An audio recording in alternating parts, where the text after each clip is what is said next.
आजकल उत्तराखंड सचिवालय के चौथे तल पर बड़े ही निर्मोही तरीके से और शायद सख्त तरीके से भी फैसले लिए जाने लगे हैं। हम ऐसा क्यों कह रहे हैं यह आपको आज इस वीडियो में बताएंगे, इस पर ही चर्चा करेंगे। लेकिन इससे पहले अगर आप हमारे चैनल पर नए हैं और अब तक अगर आपने हमारे चैनल को सब्सक्राइब नहीं किया है तो चैनल को सब्सक्राइब कर लीजिए, बेल आइकन भी दबा लीजिएगा। इससे हमारा भी प्रोत्साहन होगा और आपको भी खबरें मिलती रहेंगी। तो लौटते हैं फिर से एक बार कि आखिर उत्तराखंड की सचिवालय में, देहरादून में जो सचिवालय है उसके चौथे तल पर आजकल क्या हो रहा है। क्या वहां पर बड़े निर्मोही तरीके से फैसले लिए जाने शुरू हो गए हैं? क्या वहां पर सख्त तरीके से फैसले लिए जाने शुरू हो गए हैं? इन दोनों ही मसलों पर हम बात करेंगे। लेकिन पिछले कुछ वक्त के घटनाक्रमों को अगर हम देखें तो इन घटनाक्रमों को अगर हम दो हिस्से में बांट देते हैं, एक राजनीतिक रूप से देखा जाए, सियासी तौर पर देखा जाए, दूसरा ब्यूरोक्रेसी से जुड़ा देखा जाए, अफसरशाही से जुड़ा हुआ देखा जाए। पहले बात सियासत की कर लेते हैं, लेकिन उससे भी पहले जो लोग नहीं जानते हैं कि हम चौथे तल की बात क्यों कर रहे हैं प्रतीकों के तौर पर, और चौथे तल पर सचिवालय में ऐसा क्या है, उनको ये बता दें कि उत्तराखंड सचिवालय के चौथे तल पर मुख्यमंत्री पुष्कर सिंह धामी बैठते हैं। हमेशा वहाँ पर ऐसी परंपरा रही है कि जो चौथा तल है सबसे ऊपर का, वहाँ पर वो मुख्यमंत्री का दफ्तर होता है और मुख्यमंत्री वहीं बैठते हैं और उनके जो खासम खास अफसर होते हैं उनके कमरे भी उसी तल पर मुख्यमंत्री के कमरे के आसपास बनाए जाते हैं। जैसे मुख्यमंत्री के जो सचिव होते हैं उनका कमरा बगल में होता है और भी बहुत सारे लोग जो कह सकते हैं कि एक तरीके से मुख्यमंत्री के खासम खास सिपह सालार और उनके सलाहकार होते हैं। तो ये राज है चौथे तल का। अब इस चौथे तल पर हम बात कर रहे हैं कि निर्मोही और सख्त तरीके से फैसले लिए जाने शुरू हो गए हैं। क्या इसकी ऐसा लग रहा है? ऐसा क्यों लग रहा है, इसको हमने दो पार्ट में बांटा। एक राजनीतिक फैसलों की बात करें, घटनाक्रमों की, और दूसरा ब्यूरोक्रेसी से जुड़ा हुआ। तो पहले बात राजनीति की। हाल ही में केदारनाथ का उपचुनाव बीता है, बीजेपी इसमें जीत के आई है। दरअसल जब दो उपचुनाव बीजेपी हारी, उसके बाद बतौर मुख्यमंत्री पुष्कर सिंह धामी को भी अपने पीठ पर शायद कोड़े पड़ने का एहसास तो हुआ होगा, क्योंकि बीजेपी में यह परंपरा है कि चाहे वो मुख्यमंत्री हो, चाहे कोई बड़ा नेता हो, आला कमान बड़ी सधी हुई निगाहों से उस पर नजर रखता है। और ऐसा मुख्यमंत्री के साथ भी हुआ होगा, इसमें कोई दो राय नहीं है। मुख्यमंत्री कभी खुल के ये बोलेंगे नहीं, लेकिन मुख्यमंत्री जिस तरीके से दिल्ली गए आए और जो कुछ हुआ, ये सबको पता है कि ऊपर वाले ने पूछा जरूर होगा कि ये क्या हुआ, दो दो चुनाव आप हार गए, सत्ता में रहते हुए इतिहास बना डाला आपने। इसके बाद मुख्यमंत्री को लगा कि शायद यारी दोस्ती ये मोह माया छोड़नी होगी और उपचुनाव, केदारनाथ का उपचुनाव खास तौर पर जीतने के लिए हर तरीके के हथकंडे शायद अपनाने पड़ेंगे। और यही वजह रही कि मुख्यमंत्री माया मोह से थोड़े ऊपर चले गए, सलाहकारों को नजरअंदाज कर दिया। अरे सलाहकार छोड़िए, दिल को भी नजरअंदाज कर दिया, दिल की भी नहीं सुने। और उसका नतीजा ये हुआ कि 5-5 मंत्रियों को केदारनाथ भेजा गया। मुख्यमंत्री खुद केदारनाथ का दौरा करते रहे और उसके बाद उन्होंने यहाँ तक कह दिया कि जब तक यहाँ विधायक नहीं चुना जाता नया, तब तक मैं यहाँ का विधायक हूँ। अच्छी बात है, कोई मुख्यमंत्री अगर अपने आप को विधायक के तौर पर बता रहा है, ये अच्छी बात है।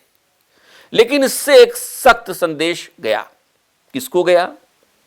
वो उन नेताओं को गया बीजेपी के जो रिजल्ट देने में आनाकानी शायद कर रहे होंगे, क्योंकि संगठन में ये खबरें आने लगी थीं कि धामी सरकार आने के बाद संगठन में कुछ नेता ऐसे हैं जो अपनी मनमानी कर रहे हैं और मुख्यमंत्री उन पर सख्त नहीं हो पा रहे थे। वही माया मोह वाला चक्कर, मुख्यमंत्री शायद फंसे हुए थे।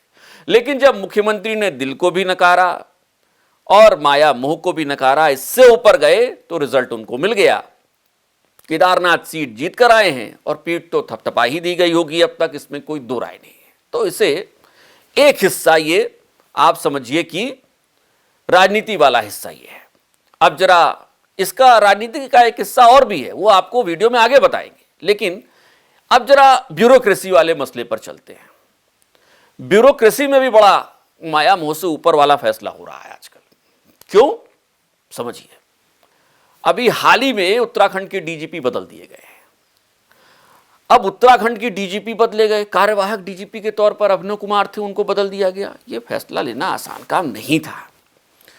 अब मुख्यमंत्री तो यारों के यार हैं, याराना निभाया भी जाता है और वो जानते भी हैं और निभाते भी रहे हैं। और अभिनव कुमार से जो यारी है वो आज की नहीं है मुख्यमंत्री की, काफी पुरानी यारी है। और जब मुख्यमंत्री बने पुष्कर सिंह धामी तो उन्होंने उस यारी को निभाना शुरू कर दिया।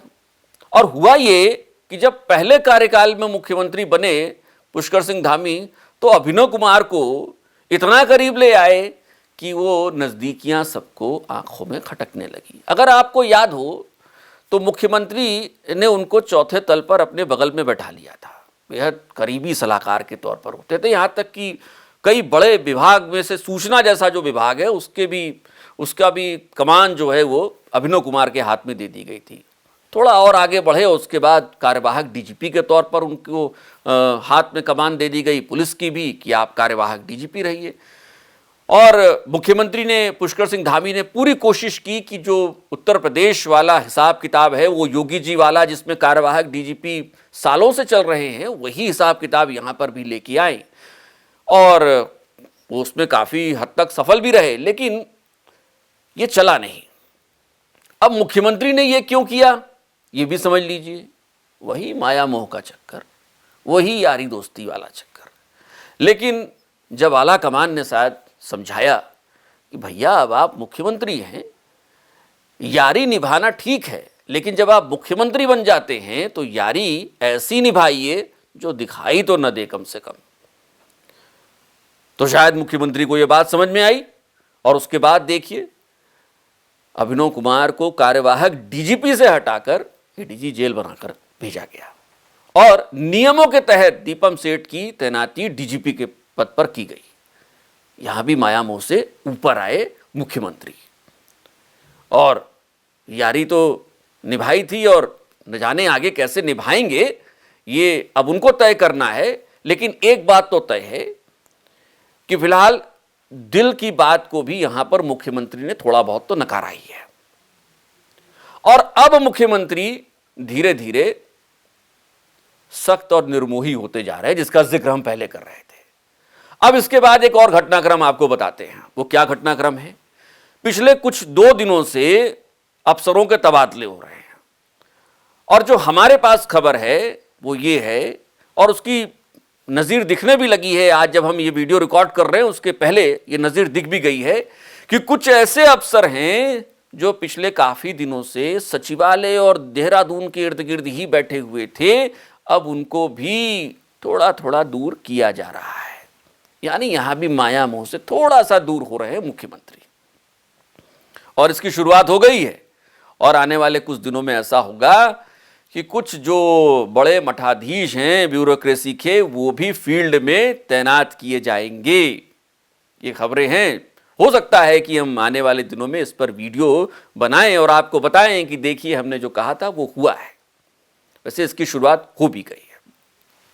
तो एक बात बिल्कुल साफ है कि चाहे वो नेतागिरी की बात हो गुरु और चाहे ब्यूरोक्रेसी की बात हो, मुख्यमंत्री पुष्कर सिंह धामी अब निर्मोही होते जा रहे हैं, थोड़े सख्त होते जा रहे हैं। और हमने आपको पहले कहा था, थोड़ी देर पहले, कि राजनीति का एक हिस्सा हम आपको आगे भी बताएंगे। वो राजनीति का एक हिस्सा ये है कि आने वाले दिनों में कैबिनेट का विस्तार होना है और जो गुरु मंत्र मुख्यमंत्री पुष्कर सिंह धामी को दिल्ली से मिला है, उस गुरु मंत्र में भी ये बताया गया है कि भैया जब कैबिनेट विस्तार करना तो भी इस मोह माया से ऊपर उठकर करना, निर्मोही होकर करना और सख्त होकर करना। बाकी गुस्सा होना, नाराज होना, वो देख लिया जाएगा। क्योंकि मुख्यमंत्री को ये गुरु मंत्र कैसे मिला है, इसकी एक नज़ीर आपको बताते हैं। हाल ही में केदारनाथ का उपचुनाव जब बीता, उसके पहले जब टिकट बंटवारे की बात आई तो दो ऐसे नाम आए बीजेपी की तरफ से जो मुंह फुलाकर बैठ गए, नाराज हो गए थे। एक कुलदीप रावत, एक ऐश्वर्या रावत। दोनों अपने को कद्दावर बता रहे थे। एक को सियासी विरासत चाहिए थी ऐश्वर्या रावत को, लिहाजा वो मांग रही थी टिकट, और कुलदीप रावत अपने को कद्दावर बता रहे थे, लिहाजा वो टिकट मांग रहे थे। लेकिन मुख्यमंत्री ने खुद मैनेज किया इन दोनों को, और सियासी गलियारों में जो खबरें हैं, मुख्यमंत्री ने कोई बहुत ज़्यादा वादे भी नहीं किए हैं इन दोनों से, और साफ तौर पर कहा है कि भैया हमें तो यहाँ जीतना ही है, आप साथ रहोगे तो बेहतर है, अगर साथ नहीं रहोगे तो भी कोई बात नहीं है, हम यहाँ तो जीत कर आ रहे हैं। तो जो सियासी चातुर्य है मुख्यमंत्री का वो भी दिखा है, और गुरु मंत्र ऐसा था कि बीजेपी ने यहाँ जीत दर्ज की और उसके बाद पीठ थपथपाई भी गई, मुख्यमंत्री दिल्ली हो भी आए हैं।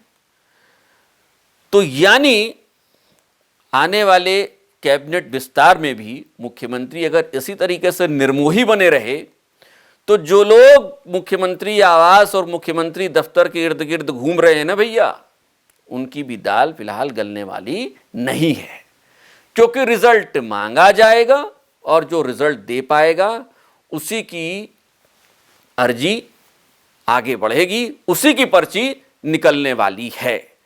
तो ये माया मोह से ऊपर होने की कथा आज यहीं समाप्त करते हैं। लेकिन उत्तराखंड की राजनीति में क्या हो रहा है, ब्यूरोक्रेसी में क्या हो रहा है, ये अगर आपको समझना हो, इस पर चर्चा देखनी हो, तो एक बार फिर से आपसे अनुरोध है कि हमारे चैनल को सब्सक्राइब ज़रूर करिएगा, बेल आइकन ज़रूर दबाइएगा। नमस्कार।